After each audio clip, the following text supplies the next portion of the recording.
सभी को नमस्ते। हम आज ईशावास्य उपनिषद की चर्चा आप लोगों के समक्ष करने जा रहे हैं। ईशावास्य उपनिषद ईश्वर के विषय में बहुत अच्छा वर्णन करता है। यह वेद की 40वें अध्याय में विद्यमान है। यह संहिता के अंतर्गत भी उपलब्ध है। अतः इसे वेद का अंतिम भाग कहने में कोई अतिशय उक्ति न। यह संहिता का भाग है, इसलिए बहुत मुख्य ग्रंथ भी है। अब उपनिषद में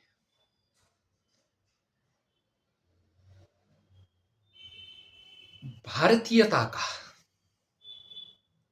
मतलब भारत के जो मूलभूत सिद्धांत हैं उनका प्रकटीकरण, उनकी संपूर्ण कारण है, वह उपनिषदों में देखा जा सकता है। उपनिषद में भारतीयता का समग्र रूप से वर्णन मिलता है। और ऐसा ही नहीं कि कुछ असंगति पूर्वक मिलता हो, नहीं, उपनिषदों में पूर्ण संगति है। हां, पर समझने में बहुत सारे लोगों को भ्रांतियां भी होती है। भ्रांतियों का कारण यह है कि व्यक्ति विभिन्न दृष्टिकोणों से देखता है और दृष्टिकोण उनके अपने अपने होते हैं। अपनी अपनी दृष्टिकोण से वे उस परम तत्व का वर्णन करते हैं। तो हो सकता है कि उनका दृष्टिकोण कुछ और हो और दूसरे का दृष्टिकोण कुछ और हो, और दृष्टिकोण के माध्यम से जब से हम तुलना करें तो परस्पर विरोध अपने आप देखा जा सकता है। क्योंकि एक अज्ञात तत्व है और अज्ञात तत्व के विषय में ये उपनिषद प्रतिपादन करते हैं। उस अज्ञात तत्व के बारे में उपनिषद बताते हैं। तो यहां पर कोई अपना सिद्धांत लेकर के चला, अपना सिद्धांत उपनिषदों में प्रक्षेपित करता है, लेकिन उसको बहुत जगह ऐसी समस्याएं आ जाती है कि जहां उसके सिद्धांत उन सूत्रों से कटने लगता है। तो वह क्या करता है कि पीछे की स्थिति को देख करके उन सूत्रों को तोड़ मरोड़ करके या उनको लक्षणा व्यंजना में बदल करके अपने सिद्धांत का प्रतिपादन करने लगता है। अब देखो, इतना ही नहीं, कुछ लोगों ने तो यहां तक अर्थ किया है कि उनको जो ये लगता है कि ये जो सृष्टि हम देख रहे हैं इनके साथ इनका तालमेल नहीं है, तो उन्होंने उनको तोड़ मरोड़ करके उसके साथ तालमेल बैठाने की बात कही। माने प्रत्यक्ष के साथ में शब्द प्रमाण को भी घुसेड़ दिया। प्रत्यक्ष प्रमाण में शब्द प्रमाण का सहयोग है, मैं ये नहीं बोलता, लेकिन उपनिषद जो है उस ब्रह्म का प्रतिपादन करते हैं और उस ब्रह्म का प्रतिपादन करने के लिए उपनिषद ही चक्षु है, वेद ही चक्षु है, सनातन चक्षु है, जिसके माध्यम से आप उस तत्व का अन्वेषण कर सकते हैं। पीछे तो बताया ही गया है कि नेत्र आदि साधन वहां पहुंच ही नहीं सकते। ये जो ज्ञान इंद्रिय के साधन हैं, ये ज्ञान इंद्रियों के जो उपकरण हैं, ये हमारे पांच आंख कान नाक आदि, ये वहां पहुंच ही नहीं सकते हैं, उस अज्ञात तत्व में है।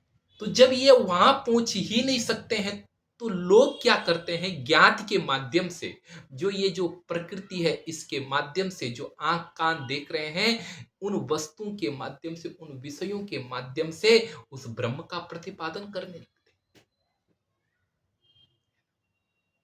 आंख कान के माध्यम से उस ब्रह्म को उसी रूप में वर्णन करने लगते हैं जिस रूप में यह प्रकृति है। लेकिन जबकि वह प्रकृति के दृश्य नजारों से वह अलग है।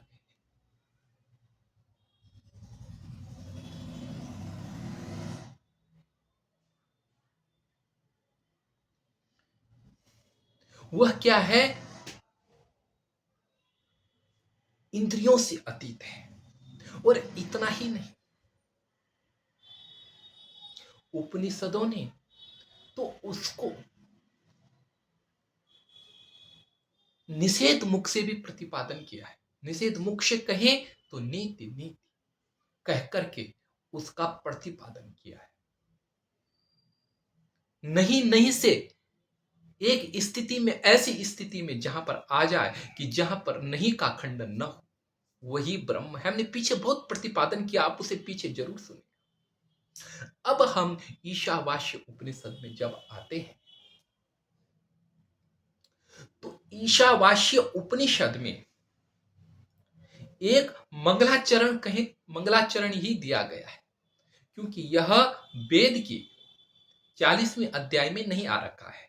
लेकिन एक मंत्र है, बहुत ही अच्छा है, सब लोग इसको गाते हैं, इसका वर्णन करते हैं।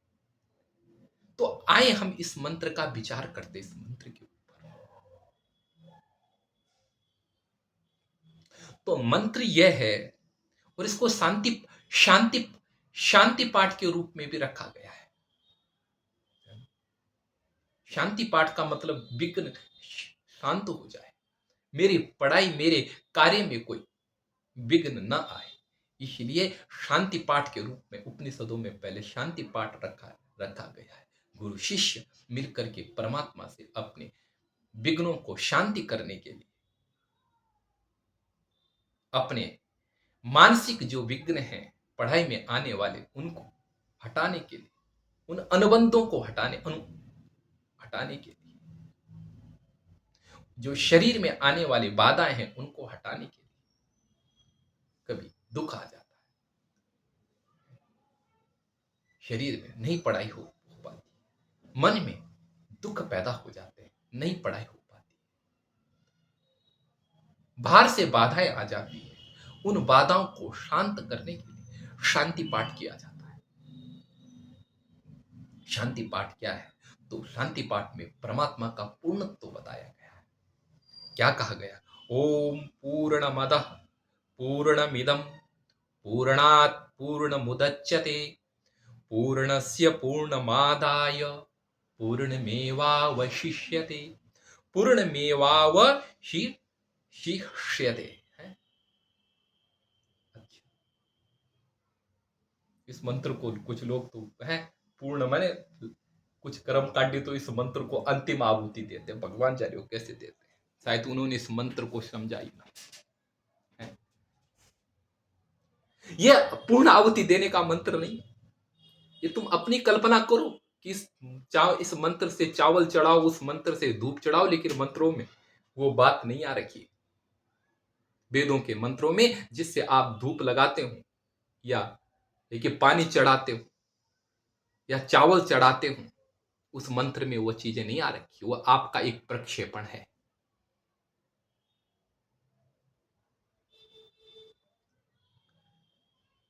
आपने जिसका जो मंत्र बना रखा है वह उसका मंत्र नहीं है।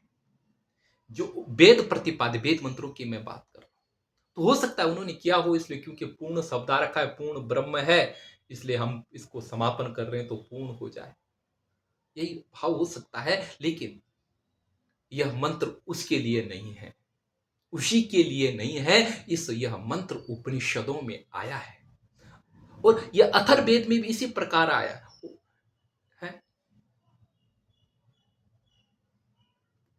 उसमें भी आया है, पर लेकिन उसमें पूर्ण उदच्यते आया है और पूर्ण पूर्ण को सेचन कर रहा है, ऐसे अथर्ववेद में भी आया है।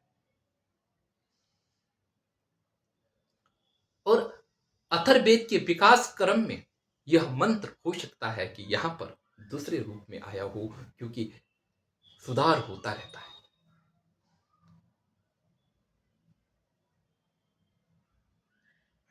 तो अब हम चलते हैं पूर्णमद। ओम आया है, ओम को हम लास्ट में अन्वय करेंगे। पहले हम इतना लेते हैं, हम इसका पूर्ण रूप से व्याख्यान करते हैं, आप सुने। पहला है पूर्णात पूर्ण। पहला हम इस अंश को लेंगे कि पूर्णात पूर्ण उदच्यते। पूर्णात पूर्ण उदच्यते, पूर्ण से पूर्ण पैदा हुआ। क्या है? पूर्णात पूर्ण उदच्यते। आचार्य शंकर ने तो पूर्णात पूर्ण उद्रच्यते ऐसा ऐसा किया है अपने भाष्य में। हो सकता है कि उनके समकालीन ये हो, लेकिन यहां पर जो दिया है पूर्णात पूर्ण उच्चते। देखो सुनो, आप इस पे विचार करें। एक ऐसा तत्व है जो पूर्ण है, जिसमें क्यों किसी बाह्य चीज की जरूरत नहीं है। जो अपूर्णता जिसमें है ही नहीं, जो किसी पर अपने लिए आश्रित नहीं है, वह परम चेतना। उस परम चेतना से पूर्ण पैदा हुआ, उस पूर्ण से पूर्ण पैदा हुआ। वो पूर्ण क्या है? तो बताते हैं पूर्ण अदह पूर्ण इदम। जो पूर्ण से पूर्ण पैदा हुआ वह पूर्ण दो रूपों में हुआ। एक तो अदह, अदह मैंने यह कौन? यह जगत, यह ब्रह्म। यह ब्रह्म कौन सा ब्रह्म? तो बताते हैं जो जगत, जो क्या है, जीवात्मा के अंदर विद्यमान आत्मा है वह, और पूर्ण इदम जो यह संपूर्ण जगत को चलाने वाला ब्रह्म है। यह दो रूप पैदा, पूर्ण से पूर्ण पैदा हुआ। और किस रूप में हुआ? जगत और जीव रूप में। जगत संचालक शक्ति, और क्या है? इस शरीर को संचालन करने वाली शक्ति। पूर्ण से दो पूर्ण पैदा हुए, जगत पूर्ण, जगत ब्रह्म, जगत अवच्छिन्न ब्रह्म, और क्या है? इस देह से अवच्छिन्न, इस देह से युक्त ब्रह्म, अर्थात इस संसार को चलाने वाला जो शक्ति है वह, और इस शरीर को चलाने वाली शक्ति है, उस पूर्ण ब्रह्म से पूर्ण पैदा हुआ। वह कौन पूर्ण हुआ? यह और वह, ये दो सत्ताएं पैदा हुई। क्योंकि पूर्ण से पूर्ण पैदा हुआ, पूर्ण था इसीलिए उसी से पूर्ण पैदा हुआ। पूर्ण से पूर्ण पैदा हुआ। कौन थे वो पूर्ण? यह और वह, यह जगत और क्या है? यह जीवात्मा। ये ध्यान देना, पूर्ण जो है, पूर्ण के कारण पूर्ण है, इसलिए उसके कार्यों में क्या आ गई? पूर्णता आ गई। इससे जो तीन चीजें पैदा हुई इनमें पूर्णता आ गई। इनकी अपनी पूर्णता नहीं है। जीव की अपनी पूर्णता नहीं है और जगत की अपनी पूर्णता नहीं है, यह ध्यान देना। इनमें जो पूर्णता आई है वह पूर्ण ब्रह्म से आई है, इसलिए इनमें पूर्णत्व का व्यवहार हो रहा है ना। यह जगत अनंत अनंतता को पैदा कर रहा है। किसके कारण? इस जगत में अनंत नियम चल रहे हैं। ये किसके कारण? उसी पूर्ण ब्रह्म के कारण, उसकी अनंतता के कारण, उसकी अपारता के कारण, उसकी व्यापकता के कारण, उसके स्वतंत्रता के कारण। क्योंकि अपूर्ण हमेशा परतंत्रता की तरफ जाता है और जो पूर्ण होता है वो स्वतंत्र होता है। यह जगत, यह जीव और यह जो क्या है, यह जो जगत है, ये दोनों क्या है? उसी पूर्ण की पूर्णता से इनमें पूर्णत्व का व्यवहार हो रहा है। जैसे जैसे आप कोई पानी के साथ सुगंध मिला दे, है, पानी को सूंघने पर ओ ये तो सुगंधित पानी। सुगंध किसकी है? पानी की नहीं, सुगंध अलग है और पानी अलग है। सुगंध फूल की है, लेकिन व्यवहार सुगंध का गुण किस में आ गया? पानी में। अगर बोलते हैं कि पानी सुगंधित है, ऐसे ही पूर्ण से जो पूर्ण यह जगत पैदा हुआ, उसमें जो पूर्णता है वह उस परम ब्रह्म की है। लेकिन क्या है, इनको दोनों को पूर्ण कहा जा रहा है। किसके कारण? उसके कारण। पूर्ण से पूर्ण पैदा हुआ, किस रूप में हुआ? यह और वह।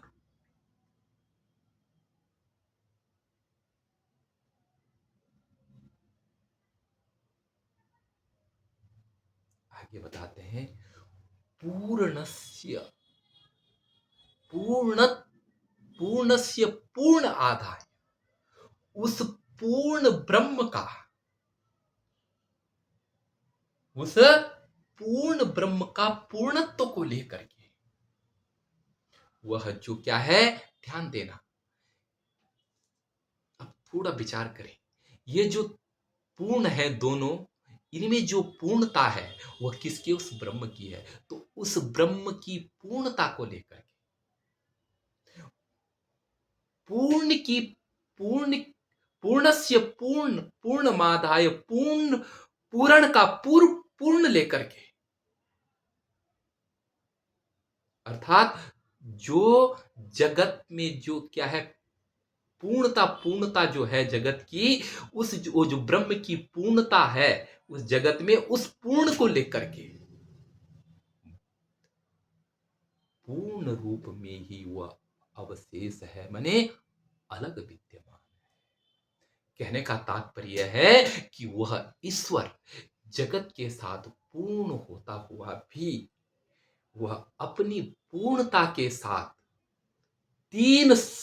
दो सत्ताओं में नहीं बटा हुआ है। वह अपनी पूर्णता के साथ अवशेष रूप में विद्यमान है, अर्थात विभक्तों में भी अविभक्त रूप से विद्यमान है।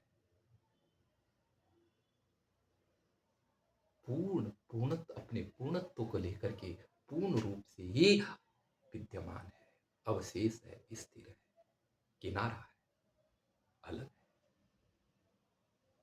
जगत के नियम बनते और बिगड़ते हैं, जीवात्मा भटकती, उसको दुख भोगती है, लेकिन उसकी पूर्णता में कोई भी भेद नहीं होता है। तो पूर्णस्य पूर्ण आदाय पूर्ण ओम एव अवशिष्यते, पूर्ण ब्रह्म ही अवशेष रहता है। ओम इत्येकाक्षरम ब्रह्म, ओम तस्य वाचक प्रणव है, इसलिए ओम को लास्ट में बताना, वह ओम ही शेष रहता, अर्थात वह ब्रह्म ही शेष रहता है। यह इस मंत्र में बताया गया है।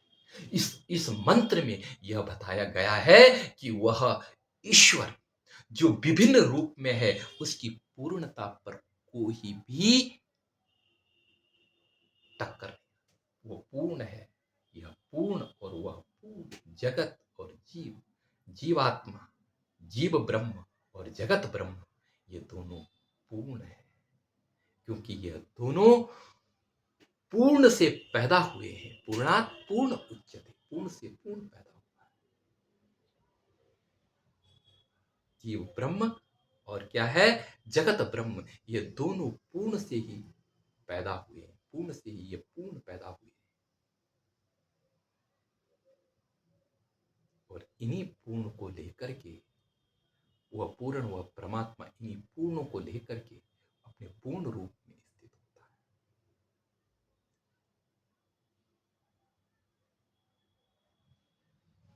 तो यह बताया, कोई कहते पूर्ण से पूर्ण निकाल लेने पर पूर्ण ही अवशेष होता है। पूर्ण में पूर्ण का पूर्ण निकाल लेने पर पूर्ण ही शेष रहता। कुछ लोग कहते पूर्ण का पूर्ण निकाल, अर्थात इन दो शब्दों से जो पूर्ण निकाल दिया तो फिर वो अपना पूर्ण रूप में ही विद्यमान रहता। कुछ लोग ऐसा अर्थ भी करते हैं।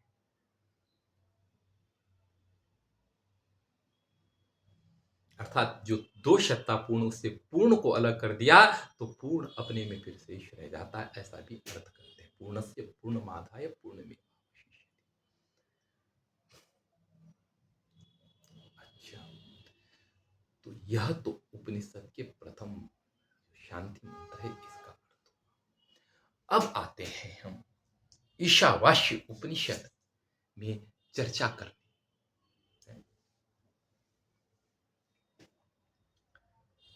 ईशावास्य उपनिषद,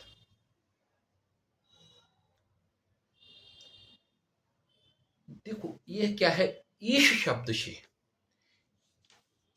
इस उपनिषद में ईश शब्द आया है और ईश शब्द के कारण इस उपनिषद का नाम ईशावास्य पड़ गया है।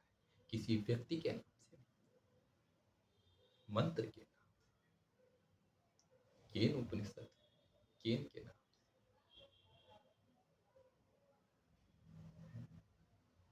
ये उपनिषद ऐसे हैं कि जो मंत्र है उनके नाम से पढ़ा गया। इसीलिए बोलते हैं कि यह मंत्र, यह उपनिषद वेद का भाग है और ईश शब्द से आया, ईशावास्य। इसलिए केन उपनिषद को लोग प्रमाणित मानते हैं इस सादृश्यता के कारण। कुछ लोगों ने तो यहाँ तक कि कुछ लोग ये भी कहते हैं कि यह उपनिषद क्या है, बिल्कुल अनन्य है। अनन्य का मतलब यह है कि मंत्रों के सादृश्य के कारण, का नाम पढ़ने के कारण इन उपनिषदों को वेद के अत्यंत निकटवर्ती मानते हैं। बस अब हम मंत्र के ऊपर आते हैं। इस मंत्र के व्याख्यान में आते हैं। इसमें भी पहले आ रखा है ओम ईशावास्यमिदं सर्वम यत्किंचित जगत्याम जगत तेन त्यक्तेन भुंजीथा मा गृधः कस्य स्वीधनम। अनुपम मंत्र।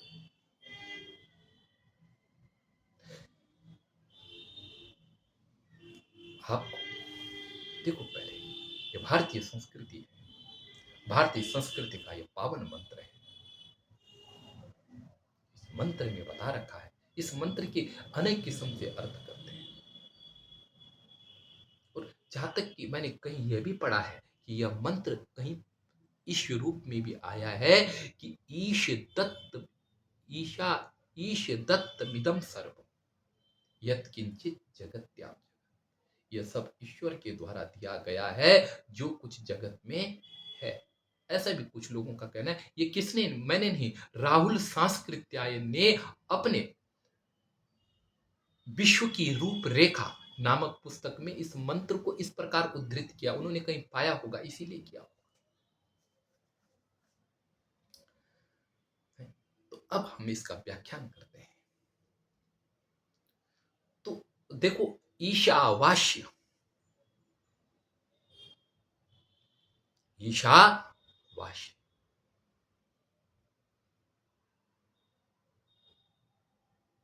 ईशावास्य इदम सर्व।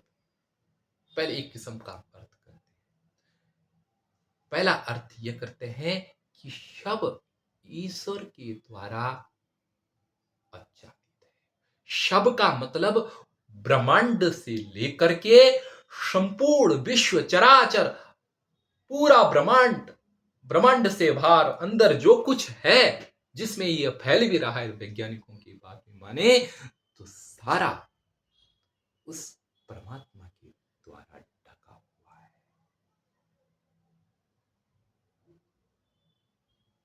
संपूर्ण चराचर इसी ईश्वर से सारा विश्व अपने नियमों पर लगा हुआ है।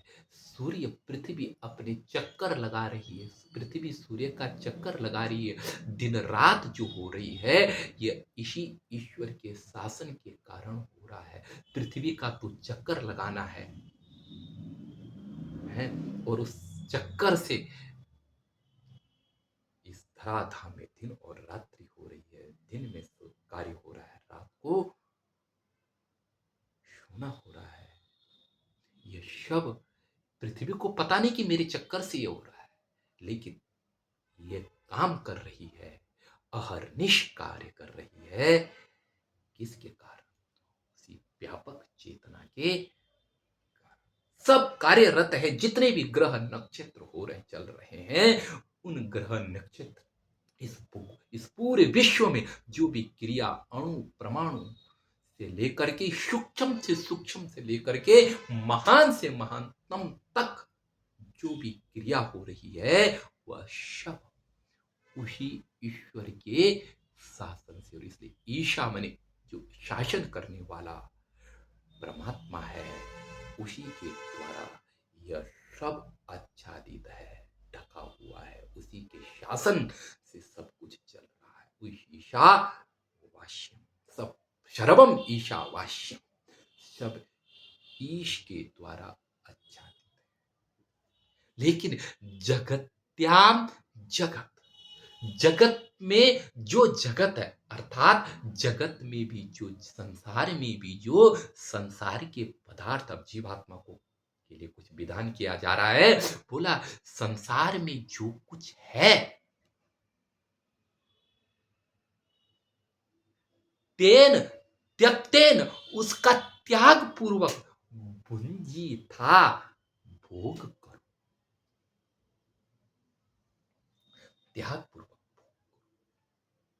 पहला बता दे, सब परमात्मा है, सब परमात्मा है। इसलिए संसार में जो कुछ तुम्हें मिला है, उसका त्याग पूर्वक भोग करो।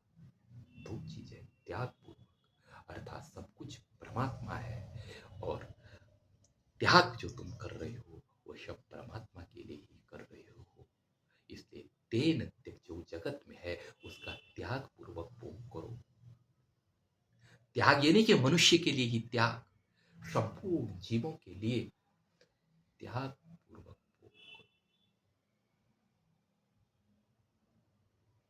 आपकी खेती में जो अनाज पैदा होता है ना, उस अनाज में दाने में तो आपका हक है ना, लेकिन जो उसकी बाला है, उसमें पशु का हक है। परमात्मा की व्यवस्था अनुपम है, वो सार्वहित की व्यवस्था है। उल्टे काम नहीं करना है कि जो अन्न पे अगर तुम्हारा अधिकार है, तो जो गेहूं की बाला है, उसमें पशुओं का अधिकार है, पशुओं को दे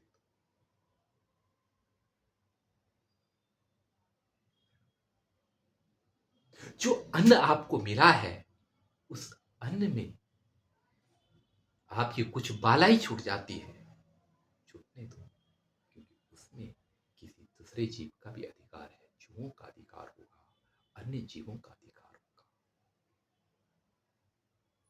परमात्मा की सृष्टि में भेद नहीं।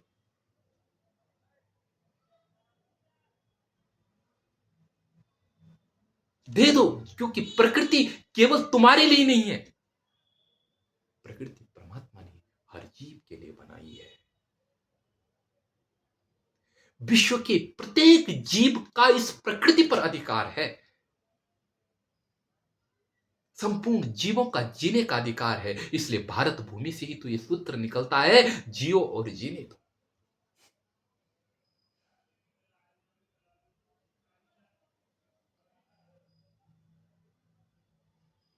इसलिए क्या है, जो कुछ संसार में है सब ईश्वर के द्वारा शासित है, और जो कुछ इस संसार में है उसको तुम त्याग पूर्वक भोग करो। ईश्वर की देशनाई है, सब ईश्वर के द्वारा आच्छादित है, लेकिन तुम त्याग पूर्वक भोग, त्याग पूर्वक भोग।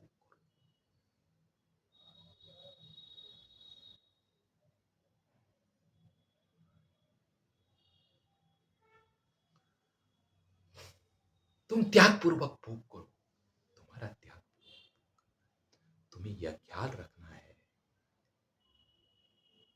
कि मेरा अपना इसमें अपना मेरा जीवन जीने के लिए हो, जीवन निर्वाह के लिए हो, दूसरे का पोषण करते हुए जीवन का निर्वाह करो। ध्यान देना, सन्यासी तो बहुत सारे सन्यासियों को तो मैंने ये देखा, मैं तो पैसों पर हाथ ही नहीं लगाता, उठा करके।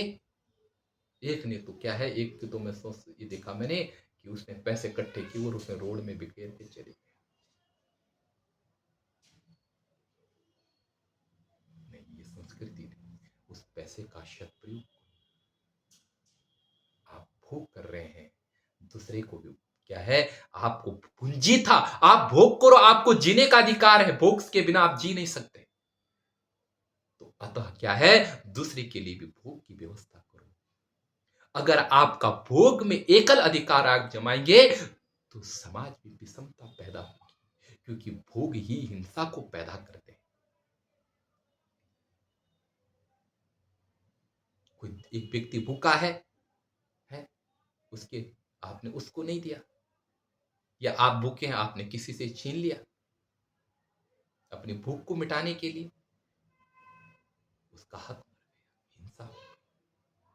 अगर त्याग पूर्वक भोग नहीं करोगे तो हिंसा होती है। हिंसा का मतलब मानसिक हिंसा होगी, मानसिक उत्पीड़न होगा, या शारीरिक पीड़ा से शोषण होगा, पर होगा। इसलिए उपनिषदकार ने कहा कि अपना ख्याल के साथ में दूसरे का ख्याल रखना बहुत जरूरी है। अगर आप सच्चे आस्तिक हैं तो इस भाव से जीते हैं तो वास्तविक परमात्मा की वास्तविक सेवा ही है, कर्म करते हुए जीना। अभी बताइए, यही वास्तविक सेवा है कि अपना ख्याल रखते हुए दूसरे जीव का भी ख्याल रखते हुए, क्योंकि सब परमात्मा के द्वारा शासित है। देखा, परमात्मा की आंखें 24 घंटा आपके कार्यों पर लगी हुई है।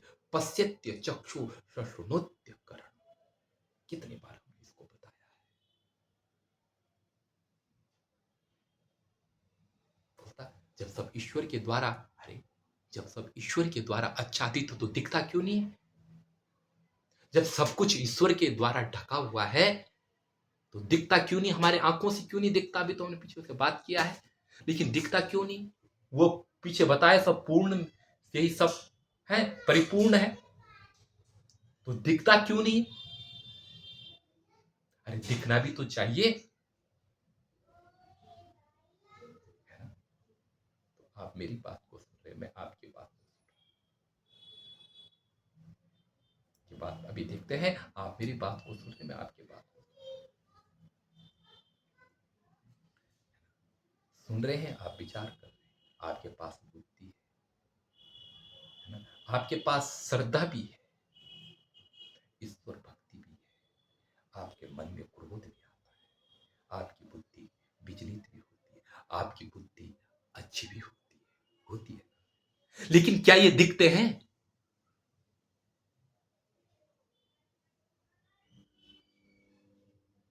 आपके विचार आपको दिखते, आपकी आंखों से आपके विचार दिखते हैं?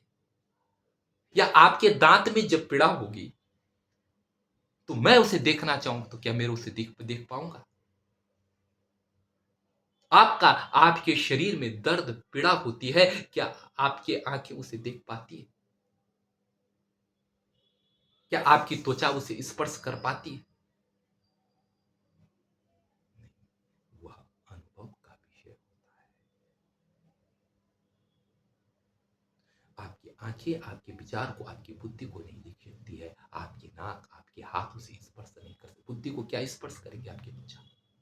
आपके विचार को आपके बुद्धि क्या आपके आपके ये जो ज्ञान इंद्रिय के 5 करण है, ये जो 5 साधन है, ये 5 जो है, ये 5 जो माध्यम है, आंख कान नाक, क्या इनसे आप अपने विचारों को देख सकते हैं? नहीं देख सकते, लेकिन अनुभव करते हैं। आपको पता है ना कि मेरे विचार अच्छे हैं बुरे। यही स्थिति है। वो अत्यंत पास में है, वो है, लेकिन वह आपके पास में है, आप में ही है, लेकिन आप ये नहीं देख सकते। आप अनुभव ऋषियों ने उसे किया है। सर्वत्र व्यापक परमात्मा है। यह साक्षात अपरोक्षात ब्रह्म। वो अप्रोक्ष है, प्रोक्ष नहीं। साक्षात, प्रत्यक्ष और अप्रोक्ष माने अभी है। आप सुन रहे हैं, उसी के ही माध्यम से सुन रहे हैं, जिसे सब सुनाई जाता है। कान जिससे सुनता है, लेकिन कान इस ये है, कान जिससे सुनता है, लेकिन कान क्या है, उसके उसको पकड़ने में असमर्थ है। आंख उसे देखती, लेकिन आंख उसे देखने में असमर्थ है विद्यमान, अप्रोक्ष है, सामने है। तत्व दृष्टा बनना पड़ेगा।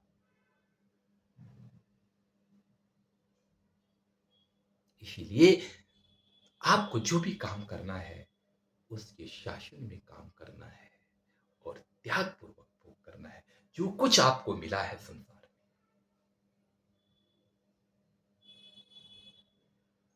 ये ध्यान देना, ये सत्यवादी नियम है। इन नियमों की पूंजीवादी व्यवस्था ने इस नियम की ह्रास किया है। इसीलिए पूंजीवाद का अंत, पूंजीवाद ने कैसी स्थिति पैदा कर दी थी कि दिन भर काम करो मजदूर, और क्या है, अपने को घोषित करने लगे। किसके? दूसरे के परिश्रम से। दूसरे ने किया, उसका परिश्रम का फल अपने आप ही भोगा। ऐसी स्थिति आ गई थी कि मजदूरों के बच्चे भूख के कारण मरने लगे। काम करता कोई है, घर बनाया किसी ने, कल कारखानों में पूंजी का निर्माण कराया किसी ने, किन्हीं मजदूरों के हाथों से पूंजी का निर्माण हुआ और पूंजी का भोग करने वाला उसका मालिक। दिन भर काम कराओ है, लेकिन क्या है, उसके परिश्रम की, उसके परिश्रम का पूर्ण हक उसे नहीं दिया जाता था। 8 घंटे काम का निर्धारित है, और उनसे क्या है, 16-16 घंटे काम कराओ, 8 घंटे की सैलरी दो, और 16 घंटा जो पूंजी का निर्माण हुआ, उससे क्या, पूंजीपति दिन प्रतिदिन मोटा हिष्ट कृष्ट होता जाता है। शोषण का यही यही तरीका तो था। और काम कर भी दिया, अंतिम में बोला तो ने कुछ नहीं किया। बेचारा वैसे ही दिन प्रतिदिन अपनी कमर को तोड़ता है, लेकिन अंत होता है, क्योंकि परमात्मा की व्यवस्था, किसी न किसी रूप से परमात्मा अन्याय का अंत करता है। अब वह क्या है, रोग का दंड दे करके अंत करेगा। वह आपके लिए अव्यवस्था बनाकर आपकी बुराई, आपके जो आपने जो बुरा किया उसका पाप, उस पाप का अंत करता है। लेकिन वो करता है, हंस कर किया गया पाप रो रो के भोगना पड़ता है, और हाथों से बांधी गई पोटली दांतों से खोलना पड़ता है। नियम है प्रकृति का, ईश्वर का नियम है, क्योंकि वह हर जगह व्याप्त है। सब कुछ ईश्वर के द्वारा व्याप्त है, इसलिए त्याग करो, जो जिसका है उसका उसके पूर्ण रूप से दे दो। जितना तुम अपने जीवन निर्वाह के लिए रख सकते हो उतना रखो, और इस दुनिया को चलाने में सही व्यवस्था। इसलिए तो क्या पूंजी व्यवस्था का पैदा है ना, एक ये समाजवाद पैदा, है ना। समाजवाद क्यों पैदा हुआ? इसलिए कि है, लेकिन समाजवाद में भी जब ये व्यवस्था ना आएगी तो समाज के लोग ही शोषक बन जाएंगे। इसलिए यह शाश्वत व्यवस्था है। इस व्यवस्था, यह व्यवस्था ये अंतिम में मानव को लानी पड़ेगी कि त्याग पूर्वक सर्व मंगलम, इसी से ही सर्व सब कुछ मंगल है। यह हमने भगवत गीता में भी इसका वर्णन किया है। त्याग पूर्वक।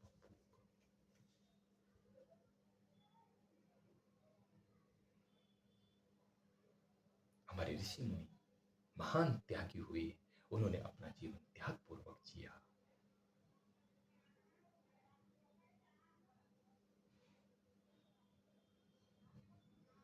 त्याग पूर्वक जियो, त्याग को अपने जीवन का एक अभिन्न अंग बना। आपको अगर व्यक्तित्व भी चाहिए तो भी आपको त्याग को जीवन में अपनाना पड़ेगा।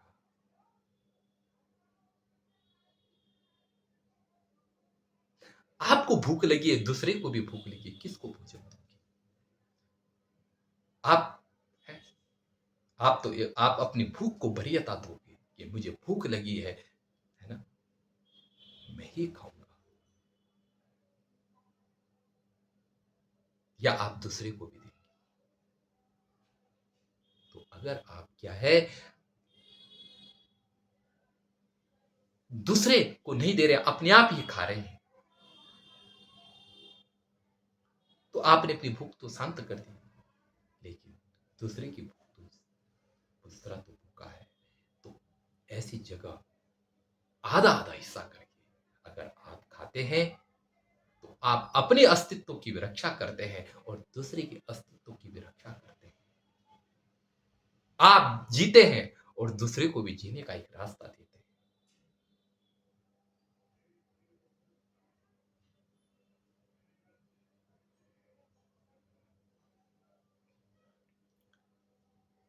हर प्रकृति के हर अंग सुव्यवस्थित है।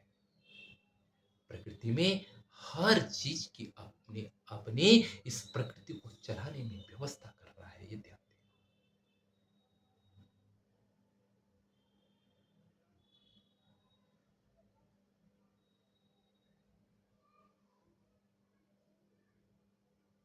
कभी एक पेड़ एक जगह पर लगाया जाता था, वह क्या करता है, पंछी उसको खाता है, उस पेड़ के फल को, कहीं दूसरी जगह जाकर के मलमूत्र का त्याग करता है और वह दूसरा पेड़ पैदा बहुत दूर जाकर के। हर व्यक्ति अपना कर्तव्य निभा रहा है, प्रकृति के साथ हर जीव अपने कर्तव्य से बंधा हुआ है। एक तरफ वो खा रहा है, उसे पता नहीं, दूसरी तरफ से उसे त्याग हो रहा है और सृजन का विकास हो रहा है। ये प्रकृति के अंदर सतत क्रिया है।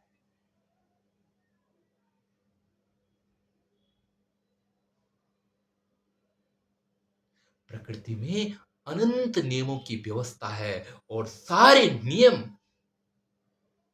अचेतन नहीं है। कोई भी नियम ऐसा नहीं है जो बुद्धिहीनता से युक्त हो। जीवन में ऐसी चीज कुछ नहीं है जिसके पीछे बुद्धि ना हो। संसार में हर चीज, हर कण एक बुद्धि के द्वारा अनुशासित है, ईश्वर की बुद्धि के द्वारा। इसीलिए जगत में व्यवस्था है, और जो अव्यवस्था आपको दिखती है उसको भी आप सही ढंग से आकलन नहीं करते।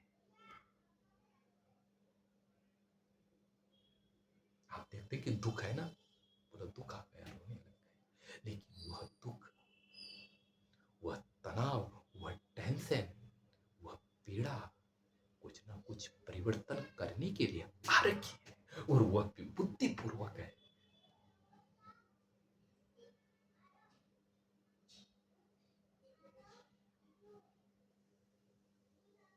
ईश्वर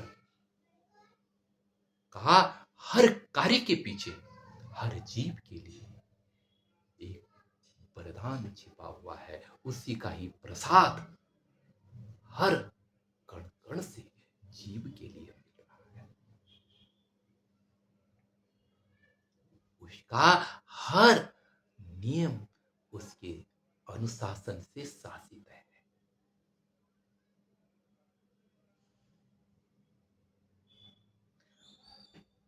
आपको कुछ लगता है कि ये ऐसा है, लेकिन गहराई में जाओगे, आप उसके अन्वेषण करोगे, तो उसका वह पक्ष भी आएगा कि जिससे वो सकारात्मक सिद्ध हो, क्योंकि संपूर्ण ईश्वर के द्वारा शासित है और मानव को उपदेश है कि त्याग पूर्वक इस संसार में यही व्यवस्था का सूत्र है। और फिर क्या करना है जब त्याग पूर्वक भोग करोगे?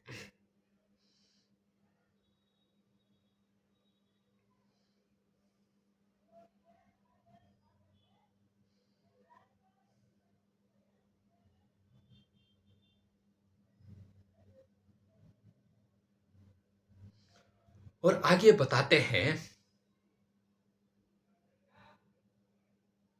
दूसरी बात एक और भी है कि त्याग पूर्वक परतुमाग्रता कस्य कस्यचित् स्वित्। किसी के धन पर लोभ मत करो, त्याग पूर्वक भोग करो, लेकिन किसी के धन के ऊपर व्यर्थ की लालसा मत। ये जो लालसा है, देखो, एक शारीरिक लालसा है और एक मस्तिष्क की लालसा है।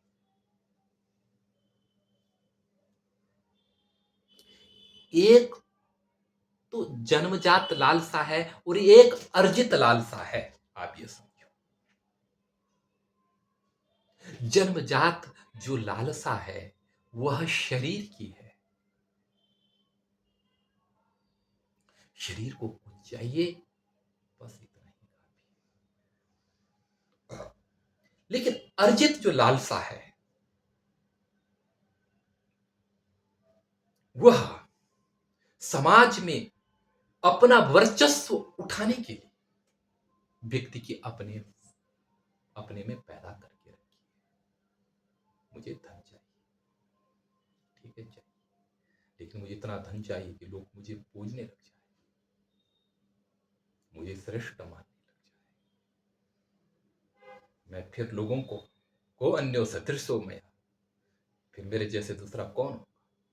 यक्षे दास्यम बोधिस, यक्षों को दूंगा, खूब नचाऊंगा, लोगों को पैसे उड़ाऊंगा लोगों के ऊपर, इससे मेरा वर्चस्व बढ़ेगा। यह वर्चस्व बढ़ाने के लिए, यह वर्चस्व को बढ़ाने के लिए जो आशक्ति और धन कमाया जाता है, ये सब आशक्ति पूर्वक होता है। आशक्ति पूर्वक का मतलब कि अपने को बढ़ाने की लालसा, लोकेशन,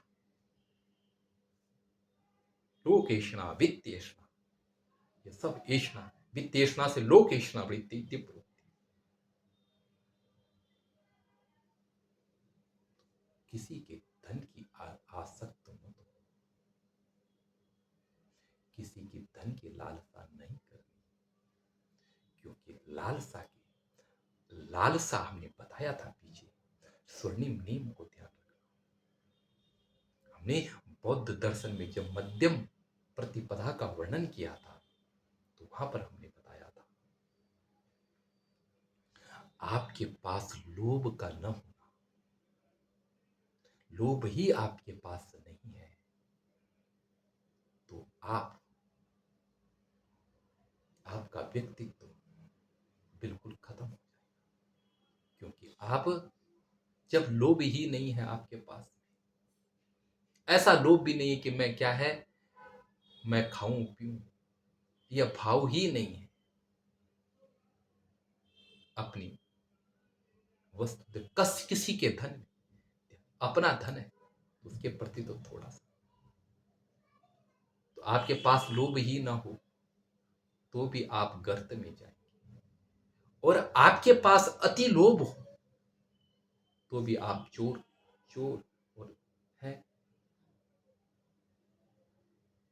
चोर और क्या है, मतलब छली कपटी बन जाएंगे। इसलिए लोभ का न होना ही, लोभ न हो तो भी बेकार है, और लोभ अति हो जाए तो भी बेकार है। इसलिए लोभ मध्यम लोभ हो, न ज्यादा लोभ न कम लोभ, दोनों का मिलन संयम का रास्ता है। लोभ हो, संयम हो, कम भी नहीं ज्यादा भी नहीं, विवेक के अनुसार, तो उससे जीवन चलता है। महाकृता कस्य स्वीत धनम, दूसरों के धन की लालसा करना, दूसरे के धन में अपना जीवन व्यतीत करना, दूसरे के धन के अधीन होकर के अपना जीवन यापन करना, कि मुझे किसी न किसी से उसकी संपत्ति हड़पनी है, इस भाव अधिक लोभ जो होता है, ये कभी मत करना। किसी के धन के प्रति मां गिरधा कोई लालसा मत करना। क्या करना है, त्याग पूर्वक।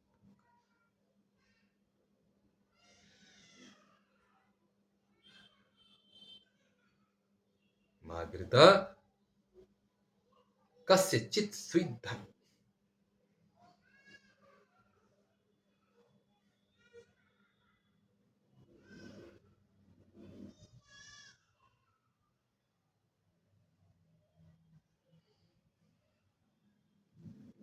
और मां गिरधा कस्य सुचित, किसके धन की कामना मत करो।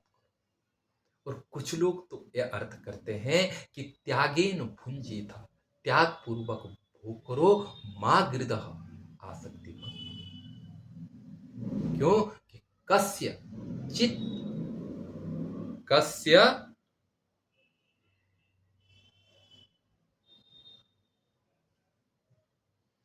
धनम, कस कस्य कस्य स्वीत धनम, यह धन किसका है। कुछ लोग ऐसा अर्थ भी करते हैं, त्याग पूर्वक भोग करो, मां गिरदह आसक्ति मत करो, कस्य चित स्वीत धनम, यह धन किसका है, अर्थात किसी का ही नहीं, केवल ईश्वर का है। यह अर्थ भी करते हैं। एक अर्थ इस प्रकार किया है, दूसरे लोग अर्थ करते हैं कि वो सीधा एक वाक्य बना करके अर्थ करते हैं, बात तो वही बैठती है।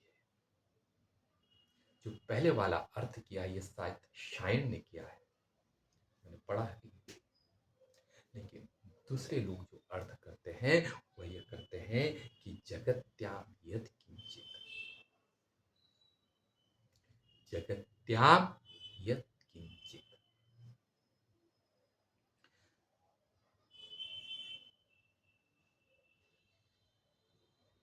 जगत्याम यद किंचित जगत सर्वम इदम सर्वम ईशावास्यम, जगत में जो कुछ जगत है, जगत में जो कुछ जगत है वह सारा ईश्वर के द्वारा आच्छादित है। अर्थात जगत में जो कुछ है जड़ चेतन, जगत में जो कुछ जड़ चेतन है, जगत में जो जगत है अर्थात जड़ चेतन जो कुछ है, सब ईश्वर के द्वारा ढका हुआ है। और वाष्य आच्छादित,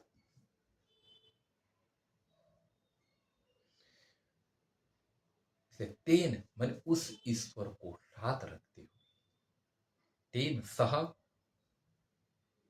भुंजित, उस ईश्वर को अपने साथ में रखते हुए,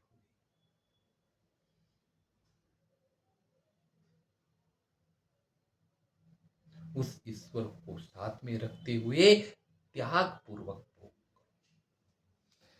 अर्थात उस परमात्मा को अपने मन में धारण करते हुए त्याग पूर्वक क्या करो कि परमात्मा ही खा रहा है। ब्रह्मार्पण ब्रह्म सब परमात्मा को अर्पित करते हृदय में से रखते अर्पण करते त्याग मां गृध आसक्ति मत करो। कस्य त्वित धनम, यह धन किसका है? किसी का नहीं है। आज तुमने भोगा है, आज तुम हो, कल कोई और होगा। तुम्हारा इसमें कुछ नहीं।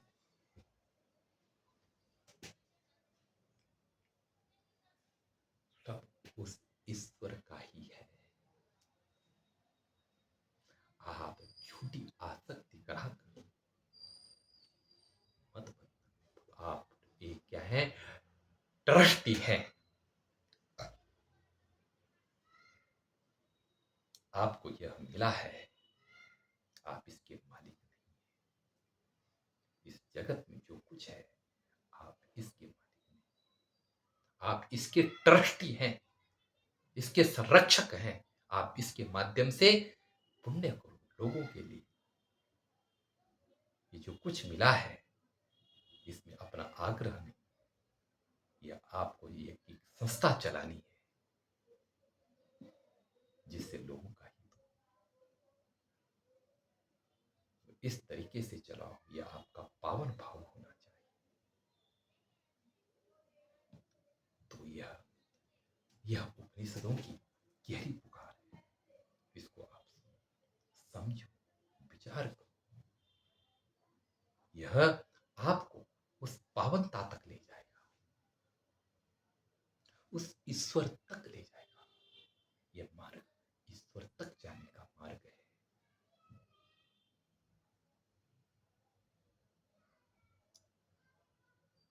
इसमें वास्तविकता है।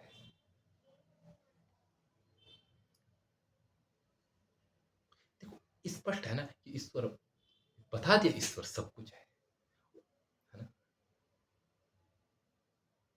ये भी बता दिया कि ईश्वर के द्वारा सब आच्छादित है। अब जो व्यापक है वह एक देशी नहीं हो सकता, और एक देशी होगा तो अनित्य होगा।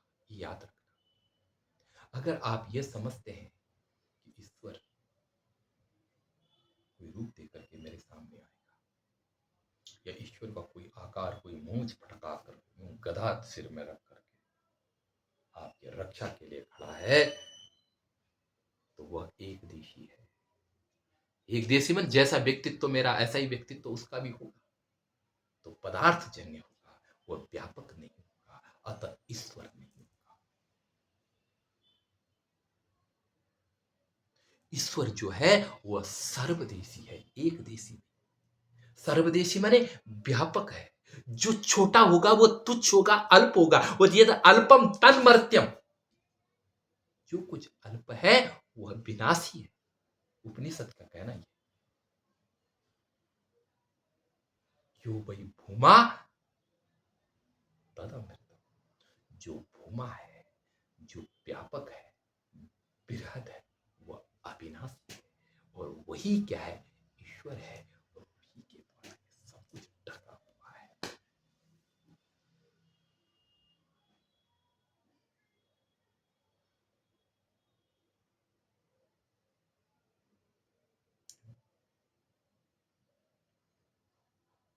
अभी मैं यहां पर, और उसकी अनुभूति होती है।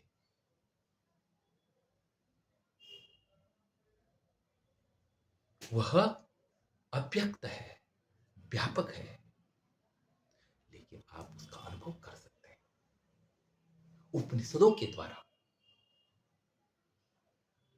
वेद एक साधन है उसको बताने का। अब मैं यहां पर बैठा हूं, मेरे ऊपर पंखा है, अब मेरे को गर्मी लग रही है, हवा चाहिए, तो हवा का तो पता नहीं, तो गर्मी गर्मी।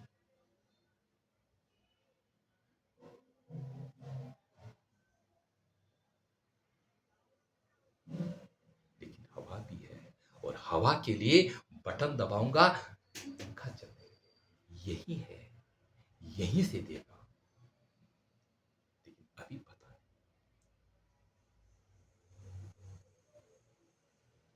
व्यापक है ही आसपास सब कुछ है इस वायुमंडल, लेकिन करण से पता चल रहा है। यही है, वेद को अगर आप करण मानकर उस परमात्मा का अन्वेषण करेंगे तो आप उस सत्य तक जान पाएंगे। इसलिए वेद चक्षु सनातन, उस वेद उस परमात्मा को देखने का सनातन चक्षु है। वेदांत के द्वारा देखा जाता है। वेद एक नेत्र है,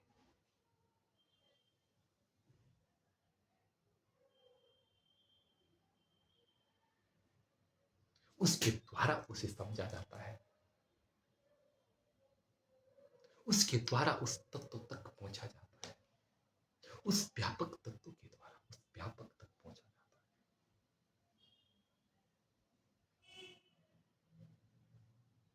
है। आकाश निर्लिप्त है, पूर्ण है, वो निर्लिप्त है, पूर्ण है, व्यापक है, निर्लिप्त है, आनंद का लहराता हुआ सागर है। संपूर्ण विश्व की उत्पादकता उसमें है। वही विश्व का सृजन सृष्टा है, सर्जन है।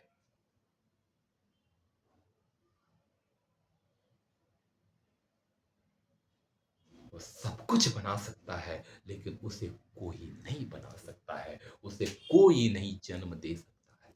वह अजन्म, अजर, नित्य, शाश्वतोयम पुरा,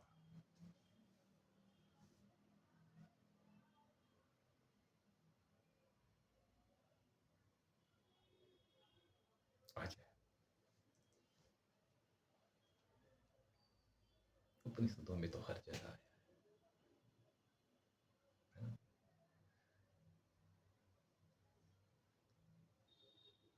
अकायम अश्नाबिरम, उसका कोई शरीर, उसमें कोई स्नायु, शरीर से